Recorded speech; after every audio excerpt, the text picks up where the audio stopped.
Hello friends, आज हम CBSE NCERT की बुक का चैप्टर नंबर 14 का मीडियन, माध्यक, मोड, बहुलक का कॉन्सेप्ट सीखेंगे। बहुत ही इजी कॉन्सेप्ट है और आप अपनी बुक्स के जितने क्वेश्चंस की प्रैक्टिस करोगे उतना ही आप इस चैप्टर में एक्सपर्ट होते जाओगे। तो आज हम मीडियन और मोड का कॉन्सेप्ट सीख रहे हैं। ये class Hindi medium, English medium दोनों ही क्लास के बच्चे देख सकते हैं और चैनल को ज़्यादा से ज़्यादा लाइक, सब्सक्राइब और शेयर कर देना ताकि मैं और क्लास बना और क्लास बनाने के लिए मोटिवेट होऊं और मैं और क्लास आपके लिए बनाऊं। तो फ्रेंड्स, हम अपना क्वेश्चन शुरू करते हैं।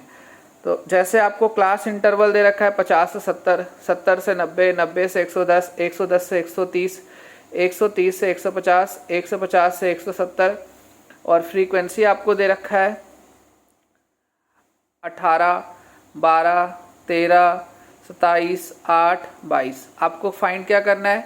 एक तो आपको माध्यक मीडियन फाइंड करना है और बहुलक मोड फाइंड करना है। ठीक है फ्रेंड्स, तो अब हम माध्यक का कॉन्सेप्ट सीख रहे हैं। तो सबसे पहले माध्यक मीडियन निकालने के लिए आपको क्लास इंटरवल 50 से 70, 70 से 90, 90 से 110, 110 से 130, 130 से 150, 150 से 170 दिया हुआ है। फ्रीक्वेंसी आपको दे रखी है 18, 12, 13, 27, 8 और 22। इसका टोटल 100 हमारा बन रहा है। CF कुमुलेटिव फ्रीक्वेंसी भी बोलते हैं, हिंदी में संचयी बारंबारता बोलते हैं।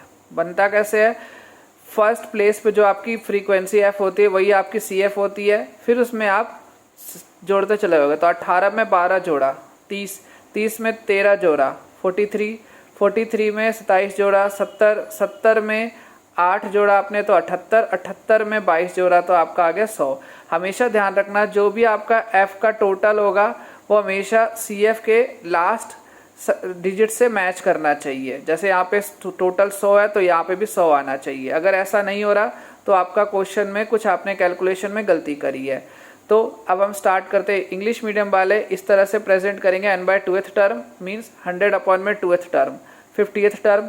अब हमें चेक करना है कि 50th टर्म हमारा किस में आना चाहिए।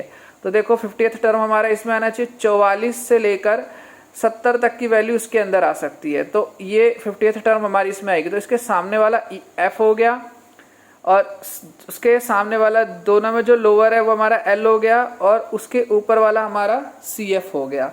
और अब हम इस क्वेश्चन को करेंगे, हिंदी मीडियम वाले इस तरह से प्रेजेंट करेंगे। ठीक है, अब हम आगे चलते हैं।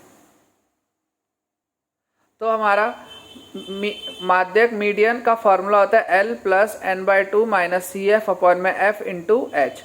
तो 110 हमारा L दे रखा है प्लस n/2 50 दे रखा है, CF 43 और F हमारा 27 और H हमारा 20 दे रखा है। तो L 110, 50 में से 43 माइनस किया हमने, 50 में से 43 माइनस किया आपने तो 7 डिवाइड में 27 और ये आपका 20 आपको दे रखा है। 20 को आप इससे मल्टीप्लाई कर दो 7 से तो आपका 7 दूनी 14 और 1 0, 140/27 इसको डिवाइड कर दो। और अगर ये पूरी तरह से डिवाइड ना हो तो आप 2 डिजिट के बाद इसको छोड़ सकते हो और फिर बाद में इन दोनों को ऐड कर दो। 115 में 5 जोड़ोगे तो 115 और 0.18 अप्रॉक्स, लगभग हिंदी मीडियम वाले लगभग इसे लिखें, इस जगह लिखेंगे, या अप्रॉक्स भी लिखोगे तो चलेगा, ऐसा कोई इशू नहीं होता। तो इस तरीके से हमने माध्यक निकालना, मीडियन निकालना सीख लिया। अब हम इसका मोड फाइंड करेंगे, बहुलक। तो मोड के लिए, बहुलक के लिए हमारा CI दे रखा है 50 से 70, 70 से 90, 90 से 110, 110 से 130, 130 से 150, 150 से 170 और फ्रीक्वेंसी हमें दे रखी है 18, 12, 13, 27, 8 और 22। तो इनमें जो सबसे बड़ी डिजिट होगी, सबसे बड़ी संख्या, उसको हम F1 मान लेंगे। उसके ऊपर F0 ऐसे याद रख सकते हो, 1 से पहले 0 तो F0 और 1 के बाद 2 तो F2। F1 के सामने वाला L होता है लोअर लिमिट। फॉर्मूला हमारा होता है बहुलक mode is equal to L plus F1 minus F0 upon में 2F1 F0 F2 into H। H होता है इनके बीच का डिफरेंस। जैसे 70 में से 50 गया 20, 20 हमारा H हो गया। ठीक है,